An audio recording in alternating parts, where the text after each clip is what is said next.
Somos WBCQ, brindándoles la radio de World's Last Chance, a ustedes desde Monticello, Maine, Estados Unidos.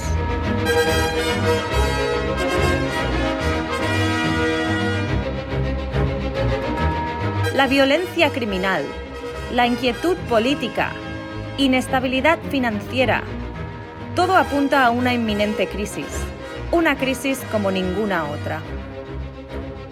Atentos a la radio de World's Last Chance para aprender a prepararse espiritualmente para lo que nos espera. Radio WLC, preparando un pueblo para el regreso inminente del Salvador.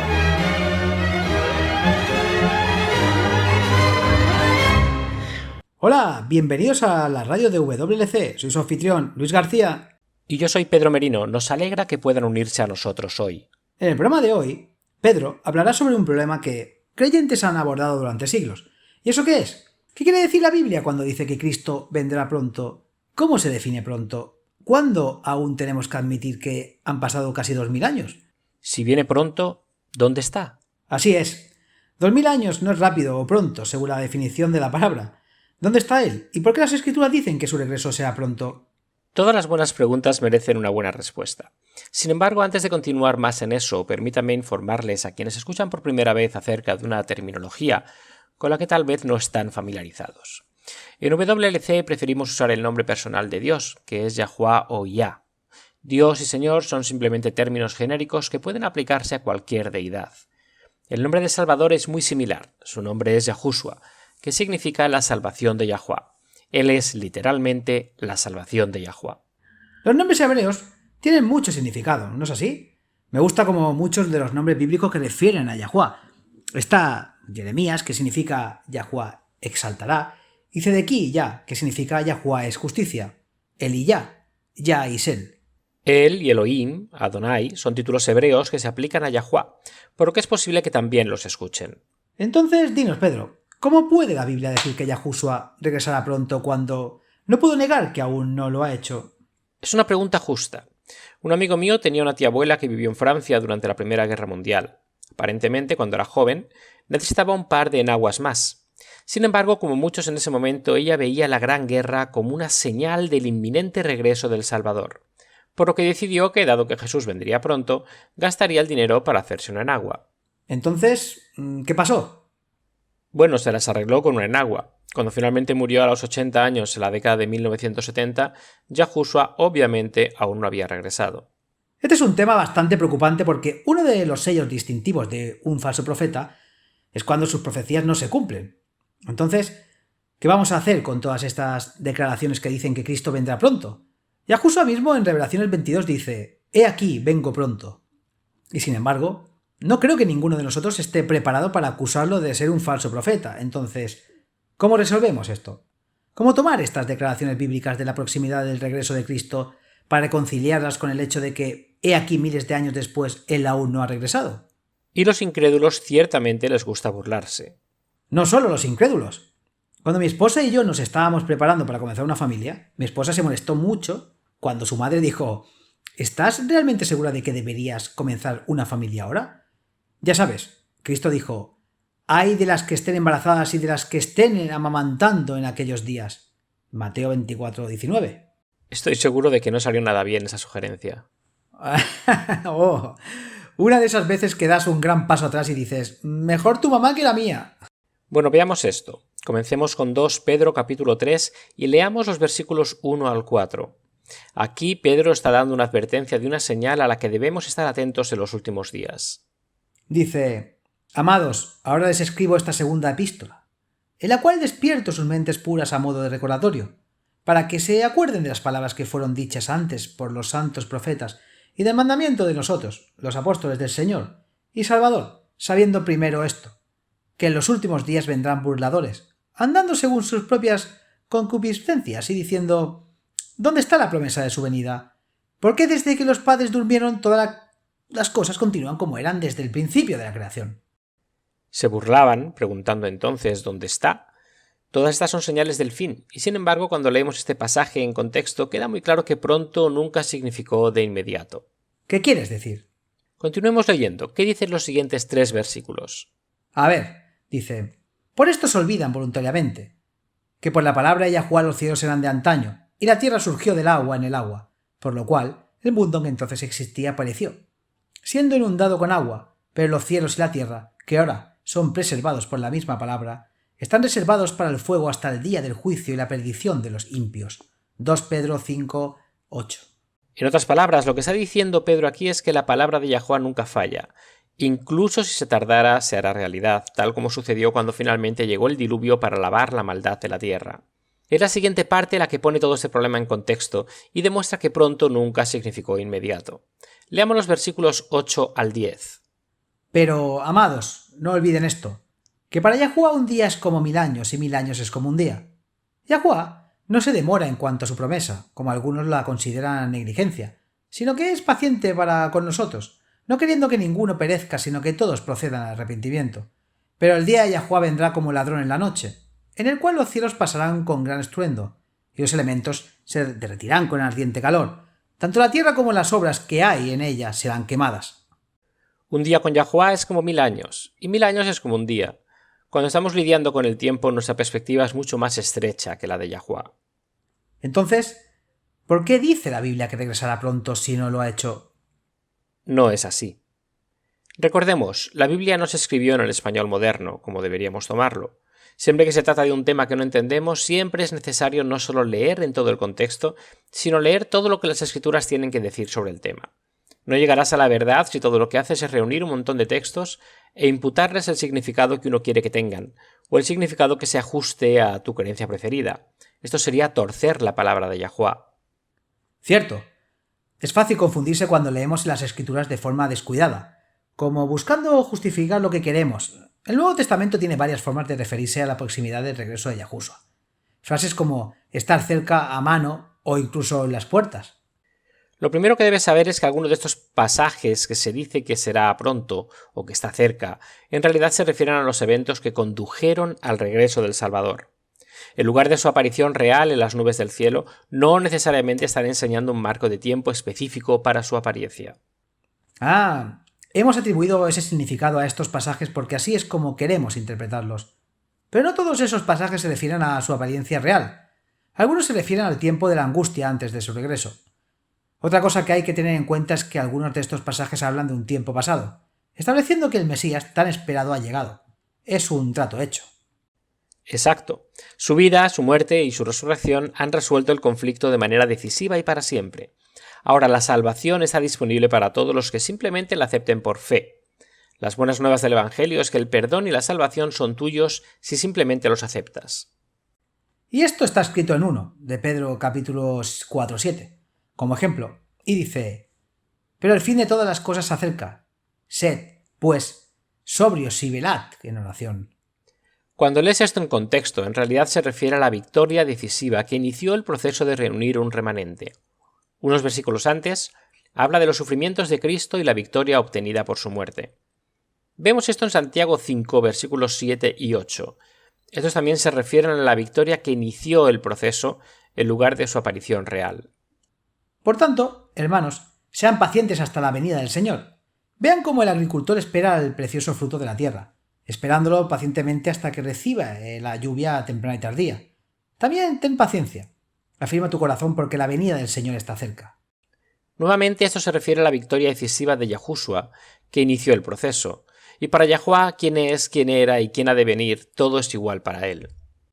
Está bien, pero ¿qué sucede en Mateo 24, 32 al 33? Donde dice: ahora aprende esta parábola de la higuera. Cuando su rama ya se ha vuelto tierna y brota hojas, sabes que el verano está cerca. Así que también tú, cuando veas todas estas cosas, sepas que estoy cerca, a las puertas. Para decirlo de otra manera, Yahushua ya apareció, ha luchado y obtenido una victoria decisiva. Eso es lo que comprueba la resurrección, y al hacerlo, cumplió muchas de las profecías del Antiguo Testamento que se relacionan con el fin de los tiempos hoy. Esto es algo que la mayoría de la gente no se da cuenta o no le ha prestado atención, pero muchas de estas profecías del Antiguo Testamento que predicen la venida del Mesías combinan las profecías de su vida y muerte con las profecías de su triunfo final. ¿Por qué? Porque triunfó en la cruz. A partir de ese momento ya es, como dijiste antes, un trato cerrado. ¿Puede darnos un ejemplo de una profecía que combine las dos? A ver, sí. En Isaías 53, esta es una profecía realmente hermosa de la misión del Mesías. Algunos textos de este capítulo son bastante conocidos. Por ejemplo, el versículo 3. Es despreciado y desechado por los hombres, un varón de sufrimientos y familiarizado con el dolor. Versículo 5. Herido fue por nuestras rebeliones, molido por nuestras iniquidades. El castigo de nuestra paz fue sobre él, y por sus llagas fuimos curados. Es poderoso. Ahora, al final del capítulo es donde obtenemos la combinación de las dos. Leamos los versículos 10 al 12. Sin embargo, agradó a Yahuwá herirlo. Lo ha afligido. Cuando hagas de su alma en ofrenda por el pecado, verán su descendencia. Prolongará sus días y la voluntad de Yahuwá será prosperada en su mano. Verán el fruto de la filiación de su alma. Y quedará satisfecho con su conocimiento. Justificará a mi siervo justo a muchos, porque él llevará las iniquidades de ellos. Por tanto, yo le repartiré parte con las grandes, y él repartirá despojos con los fuertes, porque derramó su alma hasta la muerte y fue contado con los transgresores, y llevó el pecado de muchos e intercedió por los transgresores. Cuando leemos las profecías en el contexto y no seleccionamos un versículo aquí y un versículo allá, podemos ver claramente que la vida de Yahushua como el Mesías, su muerte y resurrección triunfante, en realidad cumplen muchas profecías del Antiguo Testamento de la hora del fin. Es como si los profetas estuvieran diciendo: ese triunfo es el principio del fin. Ha aparecido, ha triunfado, y al hacerlo ya se han cumplido muchas de estas profecías. Nutrición para la mente y conciencia. La Orden Jesuita. Pacto de sangre con los líderes mundiales. Hablemos sobre la Orden de los Jesuitas y el papel que desempeñarán en la aplicación del dogma católico en los próximos días. Hay un juramento que todos los jesuitas lo deben tomar. Revela las metas, la agenda y pura maldad de la Orden Jesuita. Es oscura, no dudan en infringir las leyes si eso promueve sus objetivos. El siguiente es el juramento extremo de inducción de los jesuitas dado únicamente a los jesuitas de alto rango. Este juramento está tomado del libro Subterranean Rome de Carlos Didier, traducido al del francés y publicado en Nueva York en 1843. Solo leamos el primer párrafo. Cuando un jesuita de rango menor debe ser elevado al mando, es conducido a la capilla del convento de la orden, donde solo hay otros tres presentes, el principal o el superior de pie frente al altar. A ambos lados se encuentra un monje, uno de los cuales sostiene un estandarte amarillo y blanco, que son los colores papales, y el otro un estandarte negro con una daga y una cruz roja sobre la calavera y tibias cruzadas con la palabra INRI, y debajo de ellos las palabras Iustum, Necar, Reges, Imperius, el significado de lo cual es justamente para exterminar o aniquilar a los reyes, gobiernos o gobernantes impíos o herejes. En el piso hay una cruz roja en la que el postulante o candidato se arrodilla. El superior le entrega una pequeña crucifijo negro, que toma con la mano izquierda y aprieta con su corazón, y el supremo, al mismo tiempo, le presenta un puñal, que agarra por la hoja, y sostiene la punta contra su corazón, el superior aún sosteniéndola por la empuñadura, y así se dirige al postulante. Recuerden, el Papa Francisco actual pasó por esta ceremonia. A continuación, el superior le entrega al candidato un crucifijo negro y una daga. Luego, el candidato sostiene el crucifijo contra su corazón, mientras agarra la hoja y sostiene la punta contra su corazón, con el superior aún sosteniendo la empuñadura. Mientras esto sucede, el superior lee unas instrucciones especiales al candidato arrodillado frente a él. Esto es lo que se recita al candidato. Hijo mío, hasta ahora te han enseñado a actuar como un simulador. Entre los católicos romanos, a ser un católico romano y ser un espía incluso entre tus propios hermanos. No creer en nadie, no confiar en nadie. Entre los reformadores, ser un reformador. Entre los hugonotes, ser un hugonote. Entre los calvinistas, ser calvinista. Entre los protestantes, por lo general, ser un protestante. Y obtener su confianza, procurar incluso predicar desde los púlpitos y denunciar con toda la vehemencia de vuestra naturaleza nuestra santa religión y el Papa, incluso descender tan bajo como para convertirse en judío de entre los judíos, para poder reunir toda la información en beneficio a su orden como un fiel soldado del Papa. ¿Suena esto honesto? ¿Cómo algo que esperarías de un hombre en un oficio sagrado? Aún es peor. Se te ha enseñado a plantar insidiosamente las semillas de los celos y el odio entre comunidades, provincias, estados que estaban en paz, e incitarlos a actos de sangre, involucrándolos en guerras entre sí, y a crear revoluciones y guerras civiles en países que eran independientes y prósperos. Cultivaban las artes y las ciencias y disfrutaban de las bendiciones de la paz. Tomar partido por los combatientes y actuar en su secreto con su hermano jesuita, que podría estar comprometido en el otro lado, pero abiertamente opuesto a aquello con lo que usted podría estar conectado, solo para que la Iglesia salga ganando al final, en el condiciones fijadas en los tratados de paz y que el fin justifica los medios. Fíjense en el nivel de engaño que hay aquí. Y establece muy claro que a los jesuitas se les enseña activamente cómo hacer todas estas cosas deshonestas. Se les ha enseñado su deber como espía, de recuperar todas las estadísticas, hechos e información en su poder de todas las fuentes, congraciarse con la confianza del círculo familiar de protestantes y herejes de toda clase y carácter, así como la del comerciante, el banquero, el abogado, entre las escuelas y universidades, en los parlamentos y legislaturas, y los poderes judiciales y consejos de Estado, de ser todo para todos, por amor del Papa, de cuyos servidores somos hasta la muerte.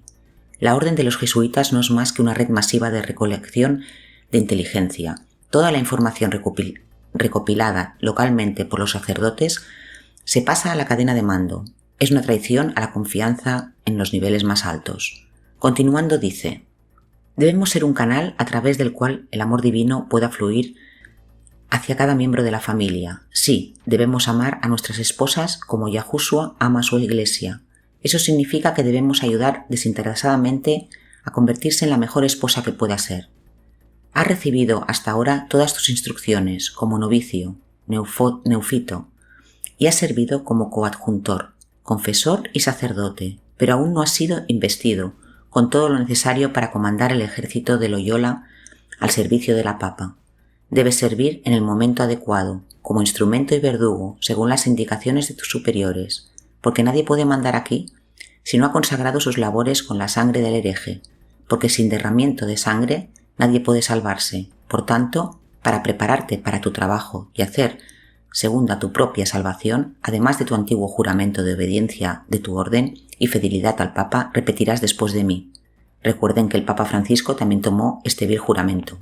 Yo, ahora, en la presencia de Dios Todopoderoso, la Santísima Virgen María, el bendito Miguel Arcángel, el bendito San Juan Bautista, los santos apóstoles San Pedro y San Pablo, y todos los santos y sagradas huestes del cielo, y a ti, mi Padre fantasmal, el superior general de la Compañía de Jesús, fundada por San Ignacio de Loyola, el pontificado de Pablo III, y continuando hasta el presente, hazlo por vientre de la Virgen, matriz de Dios, y la vara de Jesucristo declara y jura que su santidad el Papa es el vicerregente de Cristo y es la verdadera y única cabeza de la Iglesia Católica universal en toda la tierra, y que en virtud de las llaves de atar y desatar, dadas a su santidad por mi Salvador, Jesucristo, tiene poder para disponer a reyes, príncipes, estados, mancomunidades, gobiernos, herejes, todo lo cual es ilegal sin su sagrada confirmación y para que puedan ser destruidos con seguridad. Aquí está diciendo que todos los gobiernos debidamente elegidos o títulos heredados no confirmados por el Papa son ilegales y pueden ser destruidos. Increíble. La pura audacia de su arrogancia es atónita. Sabemos que varios países lo han echado a lo largo de los años. El juramento continúa. Por lo tanto, con todo mi poder defenderé esta doctrina de los derechos y costumbres de su santidad contra los usurpadores de la autoridad hereje o protestante, sea cual sea, especialmente los luteranos de Alemania, Holanda, Dinamarca, Suecia, Noruega y el ahora, autoridad pretendida, iglesias de Inglaterra y Escocia, y sucursales de las mismas ahora establecidas en Irlanda y en el continente de América y otros lugares, y todos los adententes, en cuanto a que sean usurpados y hereditos, oponiéndose a la Sagrada Madre Iglesia de Roma. Ahora renuncio y rechazo cualquier lealtad que se deba a cualquier rey, príncipe o estado hereje llamado protestante o liberal, o a la obediencia de cualquier de las leyes, magistrados u oficiales. Los jesuitas tienen una lealtad al Papa. Las naciones en las que viven, los gobiernos, las leyes son algo que desprecian, pero los gobernantes tienen que obedecer. Declaro además que la doctrina de las iglesias de Inglaterra y Escocia, de los calvinistas u onoteses y otros de nombre protestantes o liberales, es condenable y ellos mismos condenan a quienes no abandonen la misma. Además declaro que ayudaré, asistiré y asesoraré a todos o cualquiera de los agentes de su santidad en cualquier lugar donde esté, en Suiza, Alemania, Holanda, Dinamarca, Suecia, Noruega, Inglaterra, Irlanda o América, o en cualquier otro reino y territorio al que llegaré, y haré todo lo posible para extirpar las doctrinas heréticas, protestantes o liberales y destruir todos sus pretendidos poderes reales de otro tipo. Esto es significativo, porque está diciendo que el Papa tiene sus agentes y han infiltrado por todas partes. Hace años que se daría una señal cuando los jesuitas se infiltraron en todas las iglesias de Estados Unidos. La señal era de que el presidente entrante de los Estados Unidos tomaría juramento en las escaleras del frente oeste del edificio del Capitolio de los Estados Unidos. Ronald Reagan, en 1981, antes de él, la mayoría de los presidentes habían prestado juramento en el pórtico este del edificio del Capitolio de los Estados Unidos, pero Reagan y todos los presidentes desde entonces siempre ha prestado juramento en el lado opuesto, lo que significa que los jesuitas se han infiltrado en todas las denominaciones de los Estados Unidos, y que juran desde entonces. Prometo y declaro además que no obstante se me dispensa asumir mi religión herética para la propaganda de los intereses de la Madre Iglesia, mantener en secreto y en privado todos los consejos de sus agentes de vez en cuando, según me puedan encomendar y no divulgar, directa o indirectamente, de palabra, escrito o circunstancia alguna, sino para ejecutar todo lo que me propongas, me encargues o me descubras tú, mi padre fantasmal o cualquier que esté pacto sagrado. En otras palabras, dicen y pactan que se tiene que fingir que creer en la Iglesia católica es herética para promover los intereses de la Iglesia. Pueden hacerlo y prometen nunca revelar su verdadera lealtad. Ahora la siguiente parte del juramento es extremadamente significativa. Aquí el sacerdote promete entregar su mente y su voluntad a sus superiores. Ningún verdadero hijo de Yahuwah jamás haría tal voto. Nuestra lealtad primero y siempre es al Creador. Además prometo y declaro que no tendré opinión ni voluntad propia, ni ninguna reserva mental, ni siquiera como cadáver, pero obedeceré sin vacilar todos y cada uno de los mandatos que pueda recibir mis superiores en la milicia del Papa y su Jesucristo, que pueda ir a cualquier parte del mundo a donde sea que me envíen, y a las regiones heladas del norte, a las arenas ardientes del desierto de África o de las selvas de la India, a los centros de civilización de Europa o a guaridas salvajes de los bárbaros salvajes de América, sin murmurar ni quejarse, y será sumiso en todo lo que me comunique. Entonces básicamente prometen ser esclavos de la mente de sus superiores. Sí, ahora llegamos a lo peor de todo. Esto es tan horrible que es difícil para una persona normal entenderlo, pero es parte del juramento de todos los jesuitas hacen, incluso el Papa Francisco. Además prometo y declaro que, cuando se presente la oportunidad, haré y libraré una guerra implacable, en secreto o abiertamente, para todos los herejes, protestantes y liberales, como se me ha ordenado, para extirparlos y exterminarlos de la faz de toda la tierra, y que no perdonaré ni la edad, el sexo, ni la condición, y que colgaré, desperdiciaré, herviré, despellejaré, estrangularé y enterraré vivos a estos infames herejes, desgarraré los estómagos y vientres de sus mujeres y aplastaré las cabezas de sus infantes contra las paredes, para aniquilar para siempre su execrable raza, que cuando se pueda hacer lo mismo abiertamente, usaré en secreto la copa envenenada, el cordón estrangulador, el acero del puñal o la bala de plomo, sin importar el honor, rango, dignidad o autoridad de la persona o personas, cualquiera que sea su condición en la vida, ya sea pública o privada, según me pueda ordenar en cualquier momento cualquier agente del Papa o superior de la Hermandad de la Santa Fe, de la Sociedad de Jesús. Es exactamente lo contrario de lo que Yahushua dijo en Mateo 5:37. Él dijo: antes bien sea vuestro hablar, sí, sí, o no, no. Y lo que es más procede del mal. Este juramento, de maligno obvio, el candidato escribe su nombre con su propia sangre para sellar su juramento. en confirmación de lo cual, por la presente dedico mi vida, mi alma y todas mis facultades corporales, y con esta daga que ahora recibo, suscribiré mi nombre escrito con mi propia sangre, en testimonio de ello, y si resultara falso o debilitado en mi determinación, que mis hermanos y compañeros soldados de la milicia del Papa me corten las manos y los pies, y mi garganta de oreja a oreja, mi vientre abierto y azufre quemado en él, con todo él, castigo que me puede infligir en la tierra, y que mi alma sea torturada por demonios en un infierno eterno para siempre. Todo lo cual, yo juro por la Santísima Trinidad y los benditos sacramentos que ahora debo recibir, realizar y por mi parte mantener inviolable, y amén a todas las huestes celestiales y glorias del cielo para que sean testigos del Santísimo Sacramento de la Eucaristía y atestiguen lo mismo con mi nombre, escrito y con la punta de esta daga mojada en mi propia sangre y sellada en el rostro de este santo pacto. Hay una razón por la que los gobiernos de todo el mundo han expulsado a los jesuitas. Hay una razón por la cual, cuando se hicieron muy poderosos, sus iglesias lo proscribió por un tiempo. Ahora, esa misma iglesia está encabezada por un hombre que dijo exactamente esas mismas palabras, mojando la punta de una daga en su propia sangre y firmando su nombre con esa sangre. La gente buena, honesta, gente con integridad, no hace juramentos, entregando su mente a ser controlada por otra persona, jurando mentir, asesinar, desobedecer, cualquier ley necesaria para poder promover su propia agenda egoísta.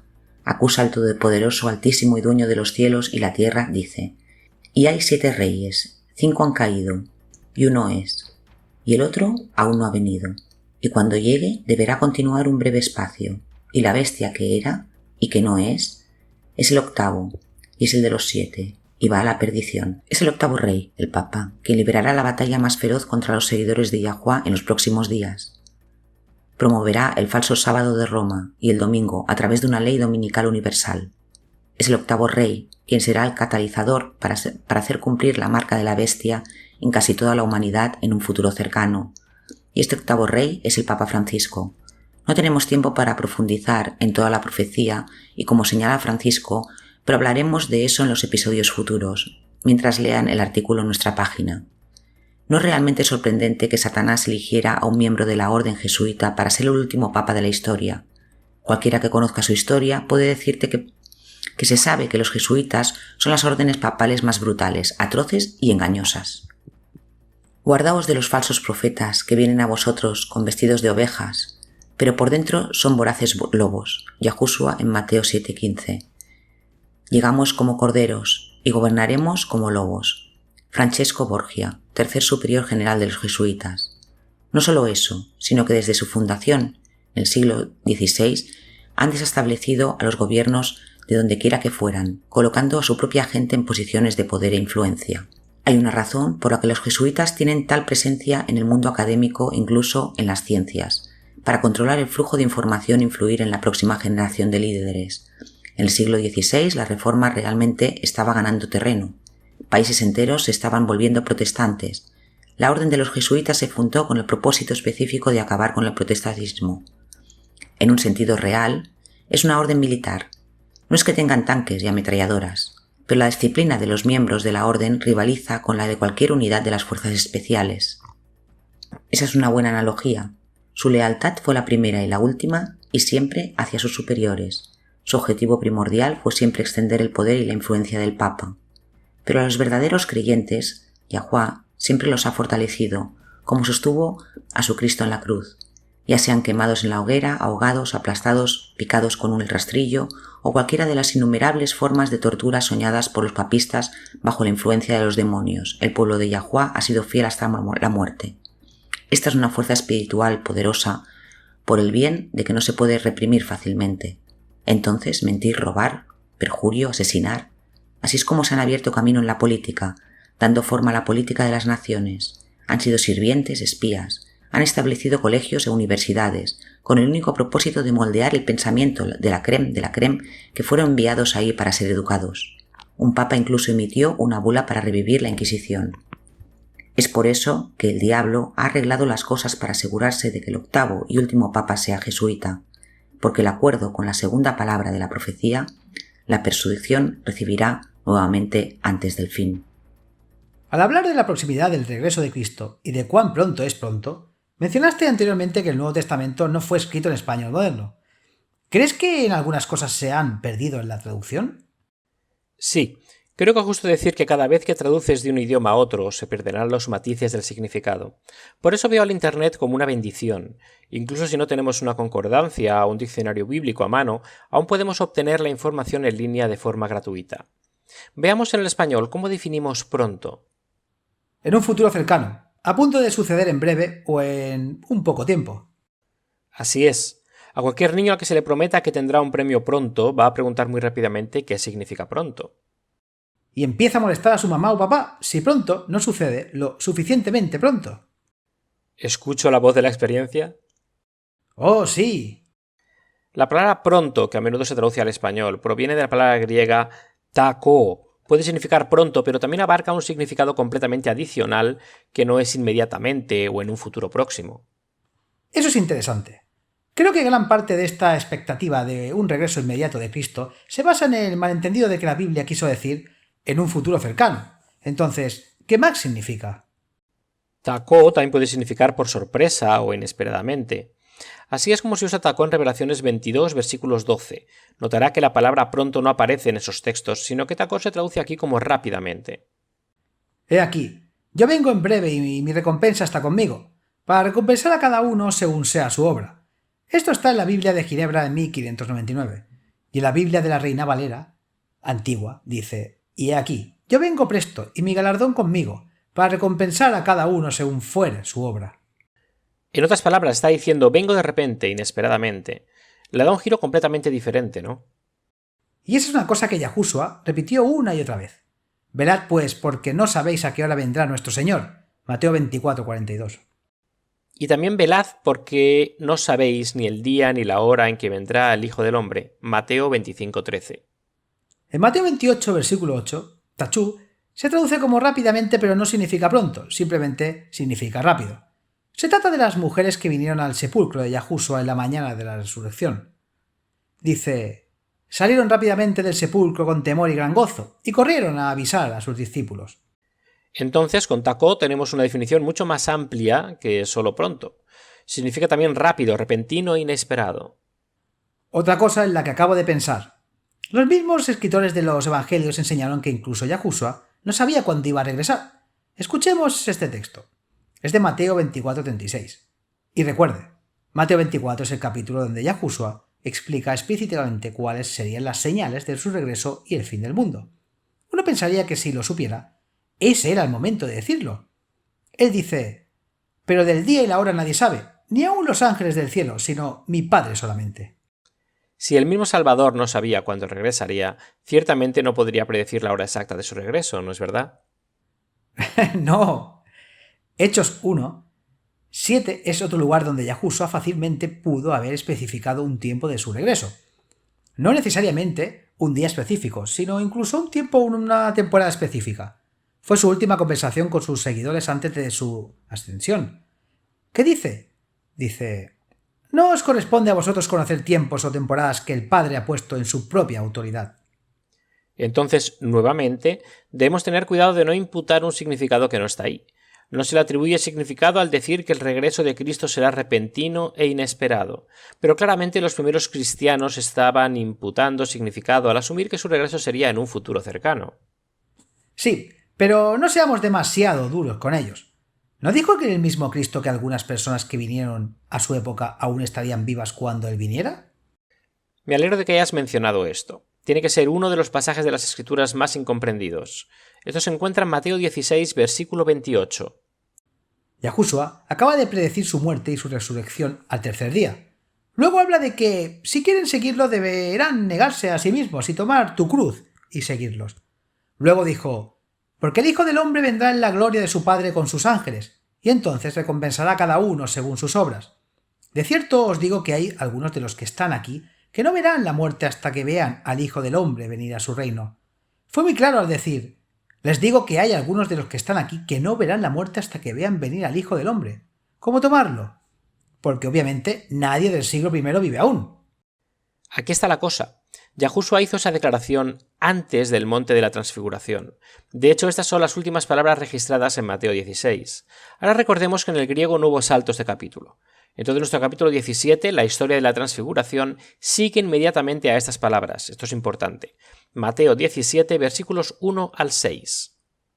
Ahora, después de 6 días, Yahushua tomó a Pedro, a Jacobo y a su hermano Juan, y los llevó solos a un monte alto y se transfiguró entre ellos. Su rostro brillaba como el sol, y su ropa se volvió tan blanca como la luz. Y aquí se desaparecieron Moisés y Elías hablando con él. Entonces Pedro respondió y dijo a Yahushua: Señor, bueno es para nosotros estar aquí. Si quieres, hagamos aquí 3 tabernáculos, uno para ti, otro para Moisés y otro para Elías.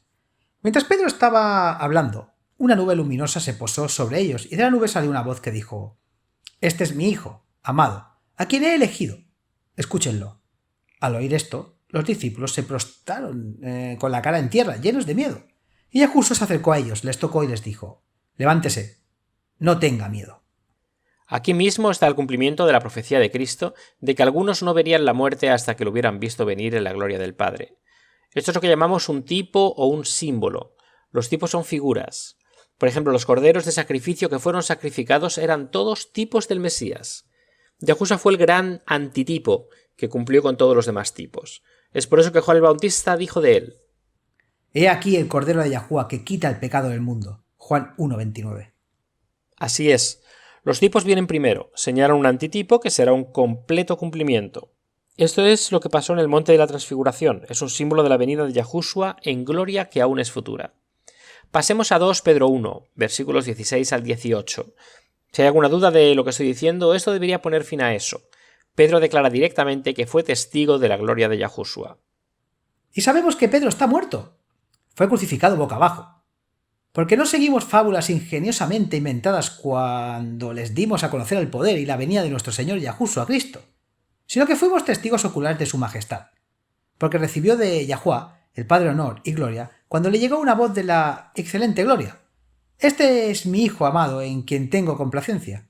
Y oímos esta voz que vino del cielo cuando estábamos en él, en el Monte Santo. El mismo Pedro está declarando que fue testigo de la gloria divina de Yahuwah en la transfiguración. Entonces este es el cumplimiento de la profecía de Cristo de que algunos presentes no verían la muerte hasta que lo hubieran visto en la gloria. Esa profecía se cumplió en el monte de la transfiguración, que es un símbolo de su regreso al fin del mundo. Interesante. ¿Qué hay de donde Pablo parece incluirse a sí mismo entre los que están viviendo cuando Yahushua regrese? No recuerdo el texto. Es el que dice: Entonces nosotros, los que estamos vivos, y quedamos. Esto está en 1 Tesalonicenses 4, versículos 15 al 17. Aparentemente algunos de los primeros creyentes en Tesalónica habían muerto, y los que aún vivían tenían miedo de no volver a verlos nunca, ya que habían muerto antes del regreso de Yahushua. Pablo le estaba escribiendo para explicarles la resurrección. Por eso os decimos, por palabra del Señor, que nosotros, los que estemos vivos y que permanezcamos hasta la venida del Señor, de ninguna manera precedemos a los que duermen, porque el Señor mismo descenderá del cielo con aclamación, con voz de arcángel y con trompeta de Yahuwah, y los muertos en Cristo resucitarán primero. Entonces nosotros, los que estemos vivos y los que hayamos quedado, seremos elevados junto con ellos a las nubes para encontrarnos con el Señor en el aire, y así estaremos siempre con el Señor. Pablo no está afirmando que viviría para ver regresar a Yahushua. En este punto no sabía si lo haría o no. Simplemente estaba usando nosotros como una especie de término inclusivo en la tercera persona. No sabía si iba a vivir o morir y francamente no le importaba de ninguna manera. Dice esto maravillosamente en Filipenses capítulo 1, versículos 19 al 24. Veamos. Dice: Porque sé que esto resultará para mi liberación a través de tu oración y la provisión del Espíritu de Yahushua Cristo, de acuerdo con mi anhelo y esperanza fervientes, de que en nada me avergonzaré, sino con todo de nuevo, como siempre. Así ahora también. Cristo será engrandecido en mi cuerpo, sea por vida o por muerte, porque para mí vivir es Cristo y morir ganancia es. Pero si vivo en la carne, esto significará fruto de mi trabajo. Sin embargo, no puedo decir que elegiré, porque estoy en apuros entre los dos, teniendo el deseo de partir a estar con Cristo, que es mucho mejor. Sin embargo, para ustedes es más necesario permanecer en la carne. Una vez más, Pablo está diciendo: no me importa si vivo o muero, solo quiero magnificar a Cristo. Si muero estoy con Cristo, si vivo puedo trabajar más para Él. De cualquier manera está bien conmigo. Pablo no estaba diciendo que al morir esperaba ir inmediatamente al cielo, como suponen muchos cristianos. La Escritura lo aclara. Los vivos saben que han de morir, pero los muertos nada saben. Eclesiastes 9:5. Job dice lo mismo. Sabía que iba a morir, pero no tenía ninguna expectativa de despertar inmediatamente en el cielo después de la muerte. De hecho, en Job 19 dice: «Porque yo sé que mi Redentor vive, y que estará en el día postrero sobre la tierra. Y aunque después de que mis gusanos de la piel destruyan este cuerpo, en mi carne veré a Yahuá, a quien veré por mí mismo y mis ojos lo verán, y no otro, aunque mis riendas se consuman dentro de mí». Job 19, 25, 27. La gente duerme en la tumba hasta la primera o la segunda resurrección. Aquellos que son resucitados en la primera resurrección viven para siempre con Yahuá en la tierra renovada. Los que persisten en la rebelión son resucitados en la segunda resurrección para recibir su castigo en la tierra. El punto que estoy tratando de hacer es que no hay conciencia en la muerte. Es por eso que Yahushua se refirió a la muerte como un sueño. ¿Recuerdan? Dijo: «Nuestro amigo Lázaro duerme». Juan 11:11. No te das cuenta de lo que sucede a tu alrededor cuando estás dormido. Lo siguiente que sabes es que tu alarma suena a todo volumen. El sol brilla en tus ojos o los niños se abalanzan queriendo desayunar. Eso es lo que pasa en la muerte. Para aquellos que mueren confiando en los méritos de la sangre de Yahushua, lo siguiente que sabrán es que despertarán en la resurrección para verlo, viniendo en gloria a su regreso. No se vayan, tomaremos un descanso y ya volvemos. Los dejamos con nuestro email diario. La pregunta de hoy es de nuestro email diario, nos llega desde Trenton, Nueva Jersey, en los Estados Unidos. ¿Por qué se supone que los Estados Unidos siempre agregan su estado cada vez que dan el lugar donde viven? Australia tiene estados, México tiene estados, nunca dicen en qué estado viven. Creo que los australianos sí, ¿no es así? No lo sé, quizás. Para los estadounidenses, creo que tiene que ver con la forma en que están configurados los gobiernos estatales. Los gobiernos estatales tienen bastante autonomía. Algunas cosas son legales en algunos estados, mientras que en otros son ilegales. De hecho, en algunos estados incluso han legalizado la marihuana, a pesar de que todavía es ilegal según el gobierno federal. Entonces puedo ver por qué existe tanto énfasis. ¿De qué estado vienes? Una especie de mentalidad. Mi estado es mejor que el tuyo porque aquí podemos fumar marihuana. Entonces, ¿cuál es la pregunta? Bueno, Juan Pablo Salinas pregunta: ¿tienen algún consejo sobre cómo puedo o debo tomar decisiones piadosas en mi vida diaria? ¿Sabes? Esa es una gran pregunta. Cuando se trata de las decisiones importantes en la vida, todos tendemos a ser bastante buenos en pedir la guía de Yahuá. ¿Quieres decir que las consecuencias de no tener su bendición son desastrosas? Básicamente sí. Cuando tenemos miedo o las consecuencias de tomar una decisión incorrecta son potencialmente desastrosas, buscamos rápidamente la voluntad de Yahuá. Pero me gusta la pregunta de Juan Pablo porque las decisiones importantes en realidad no surgen tan a menudo en nuestra vida diaria. Y sin embargo, como Juan Pablo claramente discierne, necesitamos conocer y hacer la voluntad de Yahuá. Necesitamos tener su guía, incluso en los asuntos simples que tratamos a diario. Creo que es fundamental para todo. Simplemente elegir confiar en Yahuá para saber y hacerlo mejor. Es fácil confiar en él en las cosas importantes. Por ejemplo, cuando tus opciones son confiar en él. Antes de perderlo todo. Su vida, su trabajo, su matrimonio, lo que sea. La mayoría de la gente va a Yahuá y confía. De hecho, es una tendencia notable que la gente recurra a la religión en una crisis. Y claro, Yahuá puede usar eso para atraernos hacia él. Pero ¿recuerdas confiar en él en los pequeños asuntos? ¿Recuerdan convertirlo en un hábito del día a día y no solo en el momento de emergencia? Eso es más difícil. Tendemos a pensar que podemos manejar las pequeñas decisiones por sí mismos, pero aquí es donde comienza el hábito de confiar en Yahuá, a diario. Además, si confiamos en Yahuá todos los días y en todas las pequeñas cosas, es menos probable que nos metamos en desastres que nosotros mismos hemos creado y que requieren la intervención divina. Muy cierto. Vayamos a Proverbios 3, versículo 5 y 6. Esto debiera ser la regla de acción de todo creyente cuando se trata de tomar cualquier decisión, ya sea grande o pequeña. Dice: confía en Yahuá con todo tu corazón y no te apoyes en tu propia prudencia. Reconócelo en todos tus caminos y él enderezará tus sendas. En todos nuestros caminos debemos reconocer al Padre. Cuando hagamos esto, Él nos guiará en todo lo que se refiere a nuestra felicidad.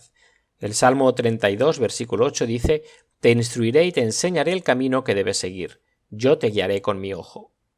¡Qué maravillosa promesa! Podemos confiar en él, en todo. Quiero compartir una promesa de Jeremías 29, versículo 11, la cual creo que realmente se aplica aquí. Dice: porque yo sé los pensamientos que tengo hacia ti, dice Yahuwah, pensamientos de paz y no de maldad, para darle un futuro y una esperanza. Esa es una promesa poderosa. El mayor deseo de Yahuwah es tu felicidad, amigos. Podemos confiar en Él con cualquier cosa que te deje perplejo, te preocupe o te lastime. Leamos Romanos 8, versículo 28. Este es otro principio de tener en cuenta. Si confiamos en Yahuwah y entregamos nuestra voluntad a la suya, podemos tomar decisiones y elecciones sin tener miedo de las consecuencias. Bueno, a menudo la gente tiene miedo de tomar la decisión equivocada y se sientan y giran sus ideas propias en su lugar, negándose a tomar alguna decisión. Si confiamos en Yahuwah, no estaremos inmovilizados por un miedo como ese. Y sabemos que todas las cosas les ayudan a bien a los que aman a Yahuwah, a los que conforme a su propósito son llamados.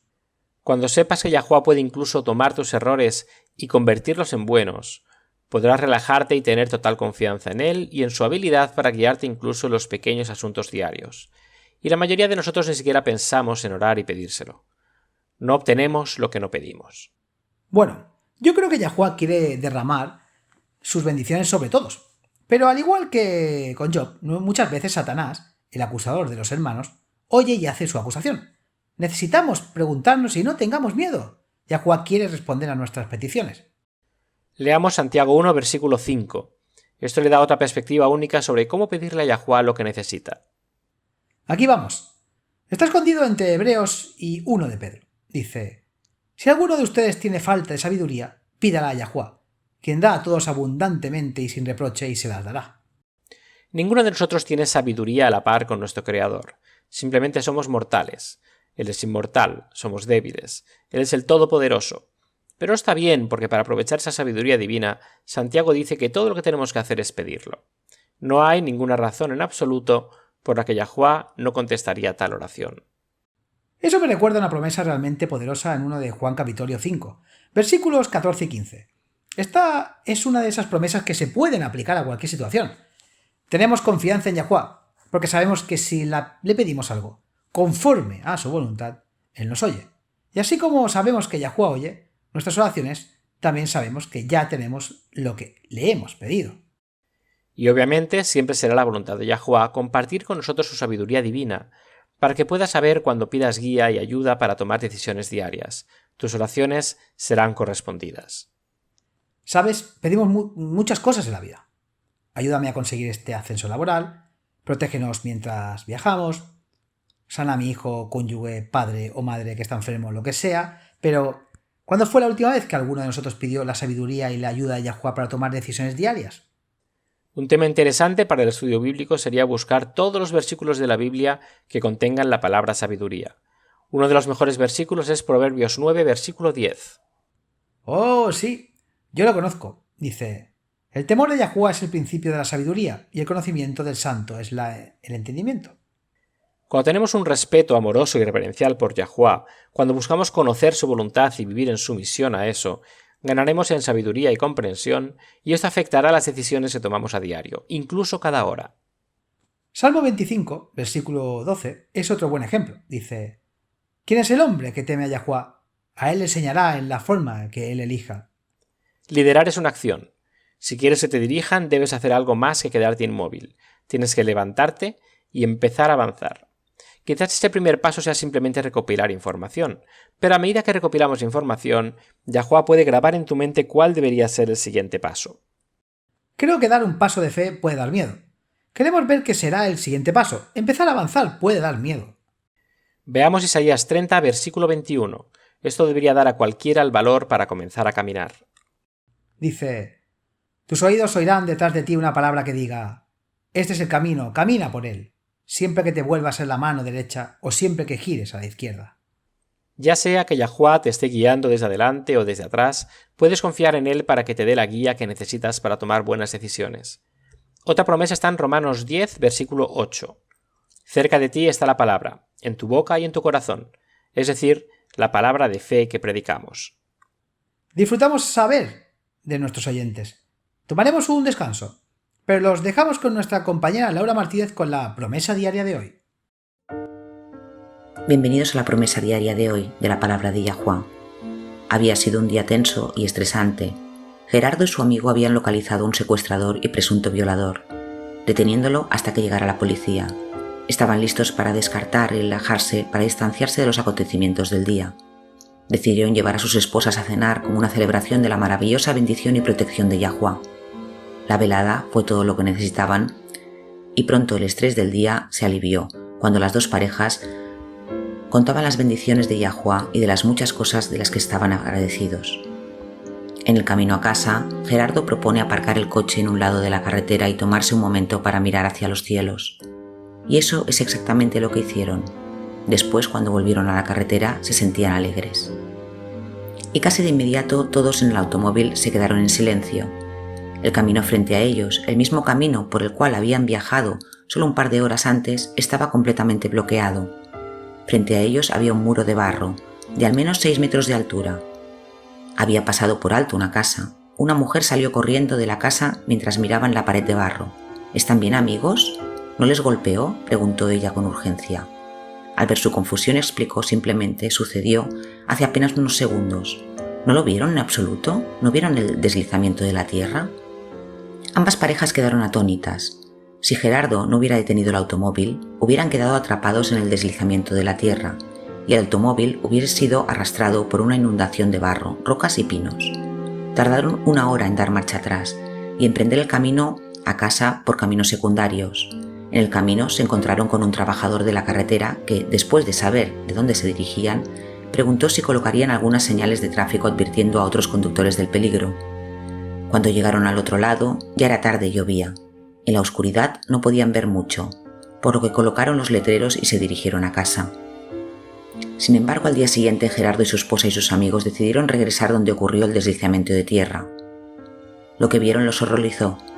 Hubo un deslizamiento de tierra. Allí estaban las señales de que se habían colocado la noche anterior, pero la ladera debajo de la carretera había desaparecido por completo, socavando gravemente lo que quedaba de la carretera. Había estado demasiado oscuro y no lo vieron la noche anterior, pero su automóvil había estado a escasos centímetros de caer en un oscuro abismo de donde solía estar el suelo. 2 veces en una noche, Yahuwah los había protegido del desastre. Al hablar de esa noche, Gerardo dijo: a menudo pienso y animo a los demás a que presten atención a esas corazonadas y empujones de Yahuwah. Nunca se sabe lo que puede salvarlo, ya que pueden conducirlos. A veces son obvios, a veces no tanto, y a veces nos dejan ser los rescatadores, mientras que otras veces somos nosotros los que somos rescatados. Pero sea cual sea el resultado y la trama, nuestro Padre siempre está ahí, siempre llamándonos, más y más cerca hacia Él, siempre. Segunda de Tesalonicenses, capítulo 3, versículo 3 declara: fiel es Yahuwah, quien te establecerá y te guardará del maligno. Se nos han dado grandes y preciosas promesas. Vayan y comiencen a clamarlas. Hay un punto final que quiero resaltar sobre las profecías bíblicas y la venida de Yahushua y del establecimiento del reino de Yahuwah. En Isaías 9, versículos 6 y 7, es una profecía del Mesías y establece los parámetros de su reino. Porque un niño nos ha nacido, un hijo nos he dado. El gobierno estará sobre su hombro, y se llamará a su nombre admirable, consejero, Dios fuerte, Padre eterno, príncipe de paz. Del aumento de su gobierno y paz no habrá fin, sobre el trono de David y sobre su reino, para ordenarlo y establecerlo con juicio y con justicia desde ahora y para siempre. El celo de Yahuwah de los ejércitos hará esto. Esa es la profecía. Ahora leamos el cumplimiento en Lucas 1, versículos 30 al 33. Fue entonces cuando el ángel se acercó a María para decirle que iba a ser la madre del Mesías. Y el ángel le dijo: María, no temas, porque has hallado gracia cerca de Yahuwah. Y he aquí, concebirás en tu vientre y darás a luz un hijo, y llamarás su nombre Yahushua. Este será grande y será llamado Hijo del Altísimo, y le dará el Señor Dios el trono de David su padre, y reinará sobre la casa de Jacob para siempre, y su reino no tendrá fin. Según la profecía, el reino de Yahuwah requiere que un rey humano se siente en el trono de su padre David, por los siglos de los siglos. Ese requisito se cumplió con el nacimiento de Yahushua. El Mesías fue siempre el que reinaría para siempre desde el trono de David. La certeza del reino de Yahuwah fue grabada en piedra. Es por eso que Yahushua pudo anunciar que el reino de Yahuwah estaba cerca, porque lo estaba. Las profecías ya estaban cumpliendo en un sentido espiritual. Leamos Lucas 17, versículos 20 y 21. Los fariseos de la época de Cristo querían un reino temporal. Rechazaron a Yahushua porque trajo un reino espiritual. Dice: Y preguntando por los fariseos cuándo había de venir el reino de Yahuwá, él les respondió y dijo: el reino de Yahuwá no vendrá con advertencia. Tampoco dirán: he aquí, o he aquí, porque he aquí, el reino de Yahuwá entre vosotros está. Yahushua también le explicó esto a Pilato. Justo antes de su crucifixión, está en Juan 18, versículo 36. Mi reino no es de este mundo. Sí, mi reino fuera de este mundo. Mis siervos pelearían para que yo no fuera entregado a los judíos. Pero ahora mi reino no es de aquí. Una vez más, las profecías ya estaban cumpliendo en un sentido espiritual, por lo que era cierto y exacto decir que el reino de Yahuwá estaba cerca, porque lo estaba. Las profecías de la venida de Yahushua no se encuentran únicamente en el Nuevo Testamento, también se encuentran en el Viejo. También hay muchas superposiciones cuando describen la misión del Mesías, y no hemos visto esto porque no podíamos entenderlo completamente entonces, lo que significaba que el reino de Yahuwá vino y se estableció en el nacimiento de Yahushua. Es por eso que Mateo 4:17 dice: desde ese tiempo Yahushua comenzó a predicar y a decir: arrepentíos porque el reino de los cielos se ha acercado. Ahí lo tenemos, los actos de Yahushua, los milagros, las verdades divinas que enseñó donde quiera que fuera, la amorosa y amable aceptación de los pecadores. Todo esto cumplió la misión del Mesías. Su venida fue un símbolo que cumplió en un sentido, donde las profecías alcanzarán su cumplimiento final cuando el reino de Yahuwá se establezca en la tierra renovada, después de su regreso en gloria. Veamos una última profecía, Isaías 7:14. Incluso puede que ya la sepan. Dice: por tanto Yahuwá mismo os dará una señal. He aquí una virgen concebirá y dará a luz un hijo, y llamará su nombre Immanuel. Immanuel. La mayoría de nosotros sabemos qué significa Dios o Él con nosotros. A través de Yahushua, Yahuwá estaba con nosotros. Este tipo se encontrará con su antitipo cuando Yahushua regrese y Yahuwá traiga a la Nueva Jerusalén a ser la capital de la nueva tierra. Veamos Revelaciones 21, versículos 1 al 4. Y vi un cielo nuevo y una tierra nueva, porque el primer cielo y la primera tierra pasaron, y no había más mar. Y yo, Juan, vi la ciudad santa, la nueva Jerusalén, que descendía del cielo de Yahuwá, preparada como una novia adornada para su marido. Y oí una gran voz del cielo que decía: he aquí, el tabernáculo de Yahuwá está con los hombres, y él morará con ellos, y serán sus pueblos, y Yahuwá mismo estará con ellos, y él será su Dios. Y Yahuwá enjuagará toda lágrima de sus ojos, y no habrá más muerte, ni más sufrimiento, ni llanto, ni habrá más dolor, porque las cosas anteriores pasaron. Este es el cumplimiento completo de Immanuel, Dios con nosotros. Para cada uno de nosotros, el regreso del Salvador está tan cerca como un último aliento. El próximo momento consciente de la conciencia será la resurrección a su regreso. Haz esa entrega. Acepta el don de la gracia de Yahuwá. Ya sea que mueras o vivas, para ver venir a Yahushua, estarás en paz con Yahuwá. Acompáñenos una vez más mañana. Hasta entonces, recuerden, Yahuwá les ama, y en él está segura tu confianza.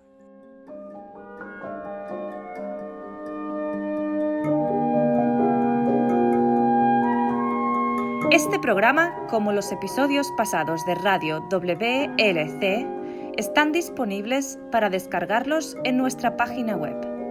Son estupendos para compartir con amistades y estudios bíblicos. También es un maravilloso apoyo para aquellos que dan su adoración a Yahuwá solos o en casa. Si desea escuchar los programas de Radio WLC, visite nuestra página web en worldslastchance.com/español. Haga clic en el icono Radio WLC, parte superior a la izquierda de la página principal. Esto le permitirá hacer descargas de los episodios en su idioma preferido. También están los artículos y los vídeos disponibles en una variedad de idiomas. Acompáñenos otra vez mañana para otro mensaje lleno de verdades en WBCQ, en 9330 kHz, en la banda de 31 metros. La radio de WLC prepara un pueblo para el pronto retorno del Salvador.